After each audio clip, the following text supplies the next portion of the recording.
Good evening, ladies and gentlemen, and welcome to the Online EDUCA Debate. My name is Harold Elletson, and I'm going to chair the debate simply because I had the good fortune or bad luck, or whatever you want to call it, of serving as a Member of Parliament in Britain for 5 years, so I'm supposed to know how to do these things, but in fact, if you watch the British Parliament on telly, I think you'd be fortunate if you didn't confuse it with a zoo sometimes. But one thing that we did have, I suppose, was a certain procedure, and we're going to try to mimic some of that today, so that I hope, as a response, we get a fairly lively discussion of some of the issues involving social networking. And I'm going to tell you a little bit about how I intend to conduct this debate, because I want to make sure that you've got an opportunity to chip in and to show the way that you feel about the views being expressed by both sides. We've got a motion for debate today that is, this House believes that the increasing use of technology and social software is damaging students' minds and undermining the benefits of traditional methods of learning. And we've got two speakers on either side, all in their way experts and all with very strong opinions, and they will no doubt express those passionately. Now, one particularly unpleasant little feature of the House of Commons is that when you were making a speech, anybody could suddenly intervene on you. And I can tell you this was terrifying, especially if you didn't know what you were talking about. So that little feature I'm going to allow today, but I'm going to allow the paper speakers to do it. And I'm also going to allow you to make quite a lot of noise. I think because we've got a limited time, I'm not going to take interventions from the floor until after the speakers have spoken, but I'm going to allow them to intervene on each other. But I hope that you will feel free to make your views known in the traditional way and fairly noisily. So don't feel that you need to hold back on this. This is not a presentation. This is supposed to be interactive in a kind of neo-parliamentary way. So that really, and what we're going to do is we will hear first from the proposer of the motion, then from the opposer, then we'll have another speaker for the motion and another one against. Then I'm going to throw the debate open to the floor, and I'll take questions and contributions and comments from you. And if you can make them more or less supportive or opposing one or other of the sides, then that would be great. And then when we've had the contributions from the floor, then I'll ask one speaker from each side to sum up, and then we'll take a vote. Now, our first speaker today is Aric Sigman, who's a Fellow of the Royal Society of Medicine, an Associate Fellow of the British Psychological Society, and a Fellow of the Institute of Biology.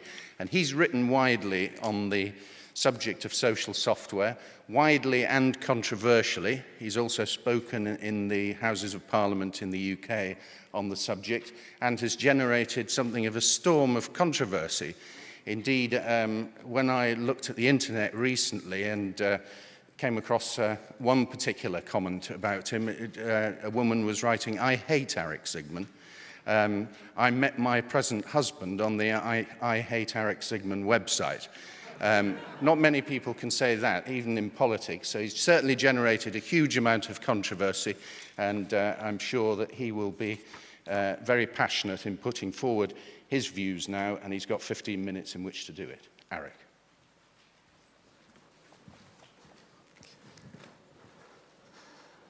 Right, thank you very much, Harold. You probably expected me to come here and say, I see all of you as being the drug dealers of the educational world, the electronic child molesters of our age. I hate technology. This simply isn't the case. And of course, Harold, you really shouldn't believe what you see on the internet. It's only technology. The reality is, I love technology.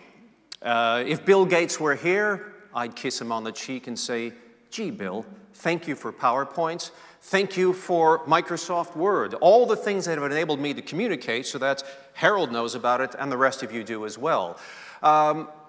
I think that thanks to Google and the internet, I can quickly search out new medical papers and bring you scientific information that would have been very difficult for me to get a hold of before. But I'm not a student. I'm not a child. I'm a middle-aged man. And this debate isn't about technology. I'm going to read the motion one more time with a bit of feeling. This is the way the motion really should be read.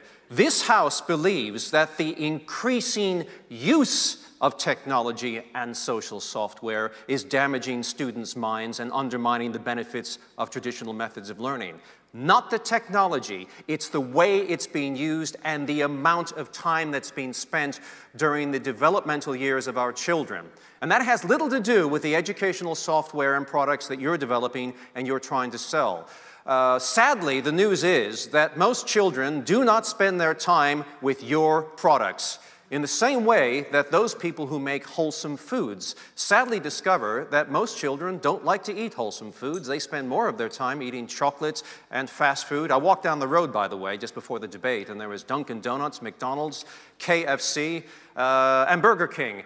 And I think the same thing is true of anything that children have a choice in nowadays. So again, I'm focusing upon the increasing use and the way technology is used today, not anti-technology, not anti-social software.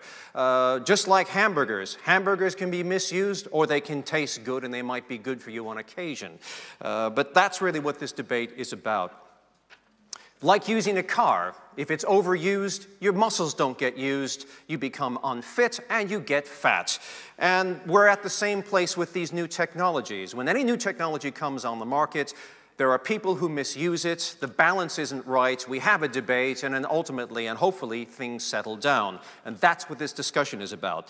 Now, what I first want to make clear to you is that I know that this debate is supposed to be about social software, but if you look at the title of the motion, it says technology and social software.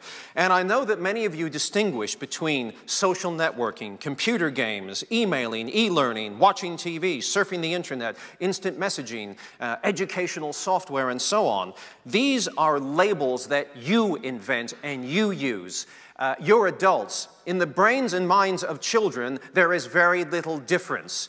And I'm not here to talk about market sectors or labels. My interest isn't in new software, technology, or e-learning. It's looking and keeping my eye on the ball at children's brains, their educational outcome, and their health, and only that. And I also have to point out that children aren't just doing one of these things nowadays. All the research of the last 2 years has shown that in most children's bedrooms, they're doing several things at the same time, with several screens and several windows open on one screen. They're messaging and looking at a TV program, 2 channels, and then social networking. This is the big change that's going on in our children right now. Now, my knowledge isn't only scientific, and if I could have my technical expert come up here and deal with Bill Gates' fantastic invention, PowerPoint. I am a father, but I've also traveled around the world intentionally to a lot of cultures where technology either doesn't exist for young people or it's just arrived. I've been to places such as North Korea. These are my friends here, by the way. They're a lot friendlier than they look, and they didn't shoot me. This is North Korea again. The children, they don't have the internet. They don't have mobile phones. They paid a lot of attention in school, and what I did notice is that they had a great deal of respect and attention for their teachers. Bhutan, I was there when television first arrived, and I saw the changes, and I've spoken to a lot of the people who have studied the changes as well. Again, Bhutan. Timbuktu, if you have a generator, you might get a signal. Iran. Burkina Faso in West Africa, Borneo, where I saw screens arriving in villages, and now people don't talk to one another